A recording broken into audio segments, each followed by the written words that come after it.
Okay, I'm here with Wade Lawrence of the Bethel Center for... Bethel Woods Center for the Arts, and I'm the museum director at the museum at Bethel Woods. And how did this place get started? Well, obviously it got started 40 years ago when Woodstock happened here.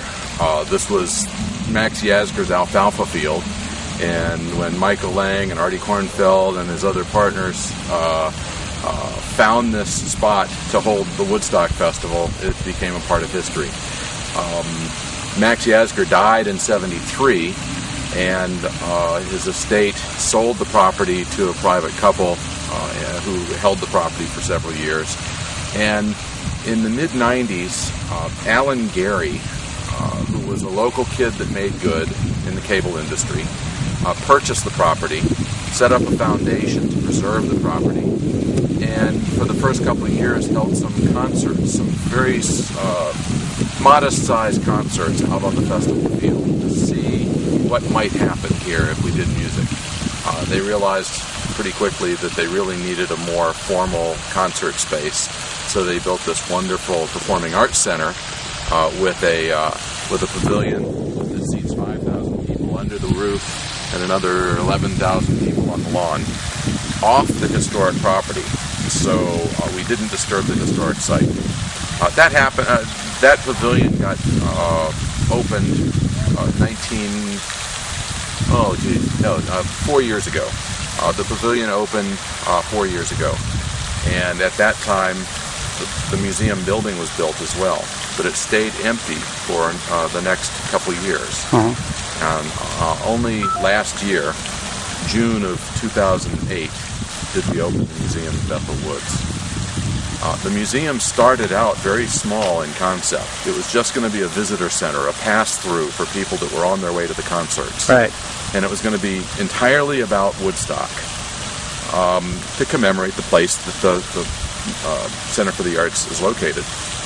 But you know, the historians, the exhibit designers, the staff members, community members pitched in and started working on a storyline and realized that there was a much bigger story than just that 3-day festival in August of 1969. We realized that there was a whole story about the whole decade of the 1960s. The civil rights movement, war in Vietnam, the draft, all of those issues really shaped the Woodstock Festival. The whole rise of the counterculture and youth movement, the flowering of the age of Aquarius, if you will. And I think that backstory is just as important as what happened on those 3 days in August. So the museum's really a history museum. Right. It's a lot less of a Hall of Fame. It isn't a Hall of Fame. You're not going to see lots of musical instruments and stage costumes and shrines to the performers that played at Woodstock. Right. We do tell the story of their performances. We tell the story of what happened at Woodstock. But it's more about society in general.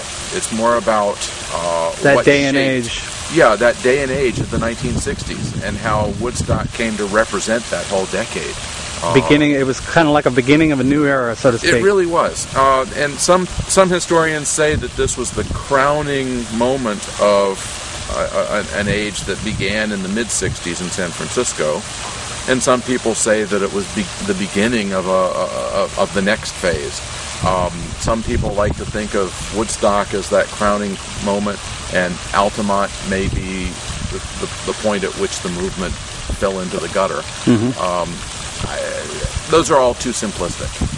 Woodstock represented what was going on worldwide in 1969. It wasn't the first rock festival. There have been bigger ones since then. Look at Bonnaroo today.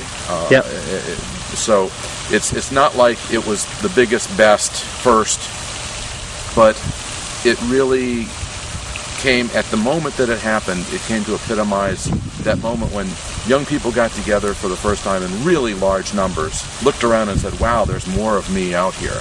I'm not alone. There are other people that are against the war, that don't agree with their parents' politics, that grow their hair long, that maybe smoke pot or whatever else they were doing on that field in 1969. But it was that coming together of a youth idea. Mm-hmm.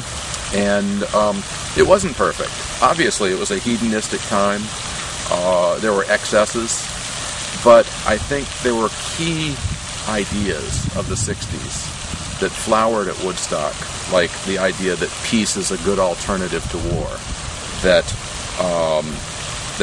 if young people are left to their own devices, they can develop a society that actually works. Right. And for 3 days, that society at Woodstock actually worked, despite all the mud and lack of sanitary facilities and lack of food and all the traffic problems.